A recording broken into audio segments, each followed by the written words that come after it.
niri proposatu eustienian getxo arten parte hartzia, izan zen pixkat prozesua sorkuntza artistiko aktibo batetik ikasle ezberdinetara hurbiltzea. Eta hori niretzako izan zen oso interesgarria, batez be zabaltze balako posibilidade bat ikaslieri hurbiltzeko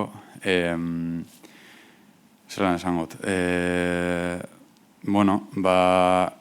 Kasu honetan neu, baina beste artista bat beba izan leike, sorkuntza prozesuan murgilduta dagoen ikuspuntu batetik eureri bebai ekintza batzuk trasladatia. Orduan, getxo artetik ezaustienian parte hartzeko, esan olako limitaziorik egon, da neure prozesua zan eureri trasladatia.